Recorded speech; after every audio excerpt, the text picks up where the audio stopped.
Today I'm going to be doing some work around the house. I'm going to show you how to put together a home network by pulling Ethernet cable and installing a basic server cabinet. As most of you know, I just moved into what I guess North Americans would call a townhouse. It needs a lot of work, and like most Chinese construction, all the interior walls are concrete and steel. One of the downsides to that is Wi-Fi signals don't get very far, and I have 4 floors that need Wi-Fi. At the moment, I'm still only using part of 2 floors, but if I can rent out the 3rd and 4th floors, I'll be able to have this place almost for free.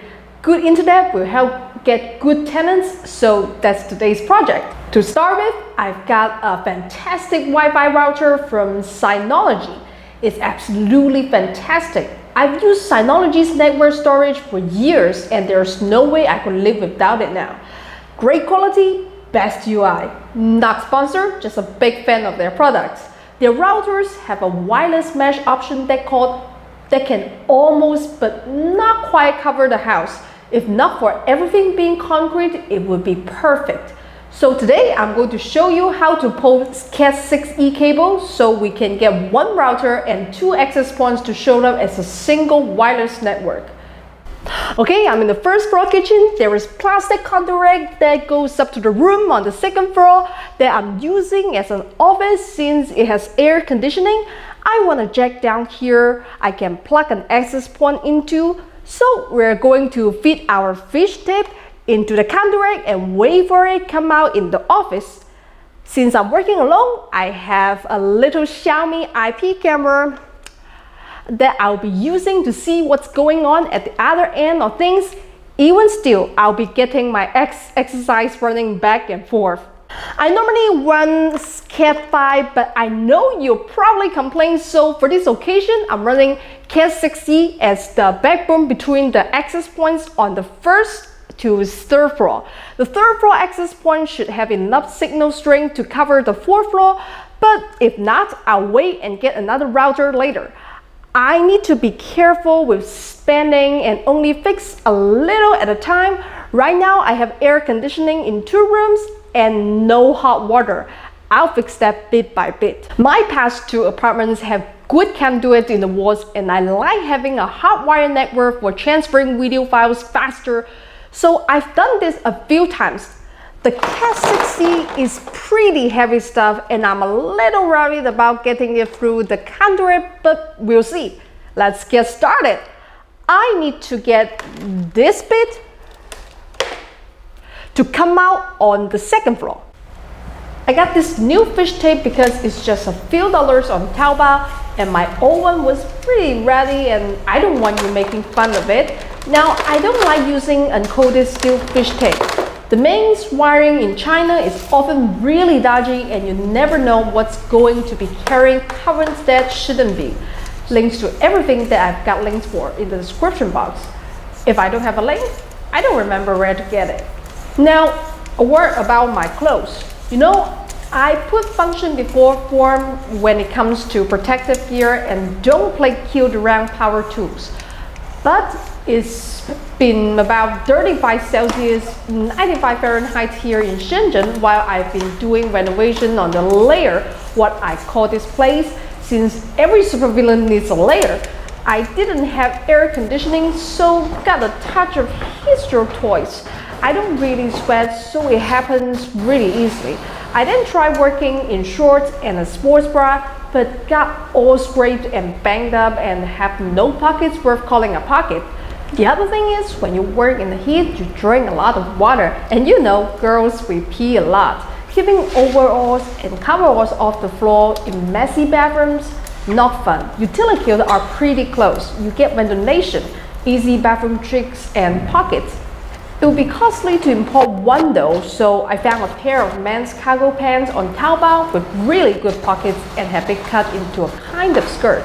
I found some leg and arm sleeves with built-in knee and elbow pads that have been working great. Much fewer bruises and scrapes on my arms and legs, and they seem to breathe pretty well. Okay, looks good. Now let's do it again on the 3rd floor.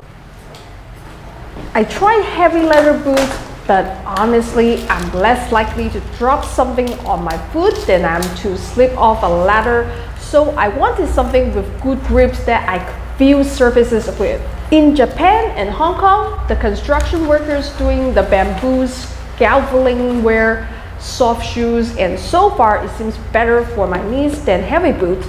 For now, just sticking with a t-shirt, since vest or any kind of tool harness drop in bad ways. I bent my head against the bottom of a sink a few times, then scrape it on the drop ceiling. So I got this little hard plastic cap to keep my hair in, the dust and the dirt out of it, and protect my head. It's honestly done that more than once. I know wearing a helmet for home DIY seems a little excessive, but given all the lumps I have on my scalp after the first week, I think the professional wear them for a pretty good reason. But anyway, don't laugh at my clothes. It's still a work in progress and it's pretty silly looking, but it's better than getting heat stroke or all scraped and bruised. I just need to take a breath and cool off for a minute. It's so hot. As most of you know, I've been through several rounds of defounding, and getting this channel to where it is now has been pretty challenging. Of course, no one's entitled to earn a living off YouTube, but I've always sold a lot of whatever product or service I feature on my channel, and there's really in that. That's a job. All this wouldn't be possible without the generous support of JLC PCB and Creality 3D. You have no idea how many dodgy companies I have to turn down before I found two that I really believe in, and it's been great working with them. If nothing else, they put up with me when it comes time to advocate for customers. I'm not always very gentle about it. If you do any sort of work with electronics or hardware, I'm sure you're familiar with JLC PCB. They're the largest PCB prototyping company in the world. Up until now, if you wanted PCBA, printed circuit board assembly, if you wanted not just the circuit board, but all the electronics parts put on the board, you have to go to another company or do it yourself. Well, when I started working with them, the first thing I asked the community is, what do you want from JLC? And the community said, PCBA, and JLC listened. So now you can get everything done in one place. And I hope you do, because as I've said before, the absolute best way you can support this channel is to support the companies that believe in me and believe in the hardware community. Okay, so this network cabinet costs about $30 in China with a power strip built-in. I would imagine a little more in the West. The metal is a bit thin, but again, this place is rental, and over-specing something relatively unimportant and blowing your budget before you get to more important things is a pretty common engineering mistake. This is absolutely sufficient for the job. I bought it without a fan because they use the cheapest fans, which are noisy, so I'll just buy a nice quiet fan. Don't go without a fan for long. Heat buildup will kill your gear. I'm going to attach it to the wall over the ugly hole and run the Cat6 cables in the back. The router has to go on the top or the metal box will block the signal.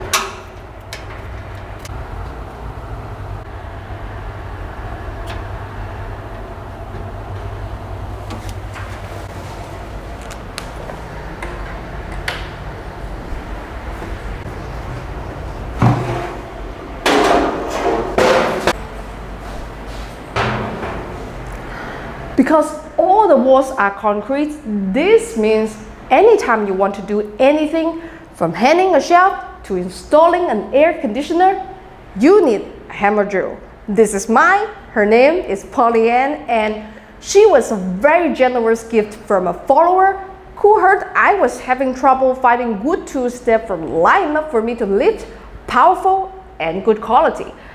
I've been to the hardware store and tried out a ton.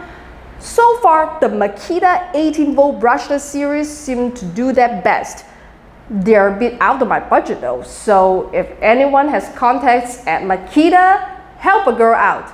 I sell a ton of whatever I use on this channel, and no sponsor has ever lost money on giving me a review unit.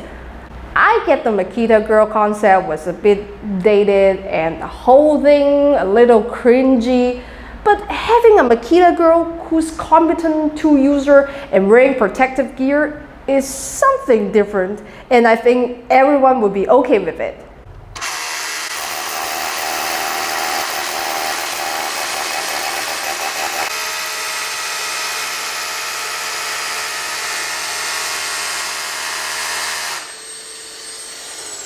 The built-in vacuum gets almost all the dust, so it's really good to use around electronics because there is no mess.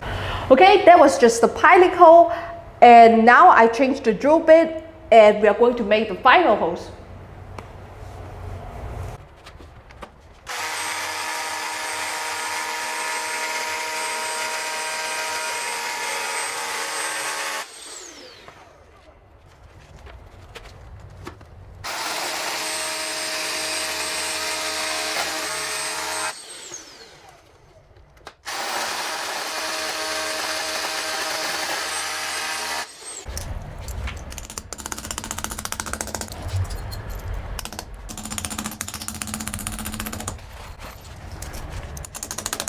Isn't she amazing? Now I have 5 packs of stickers, and the first 5 people to guess correctly in the comments where Pollyann got her name will get a pack mailed to them for free anywhere in the world.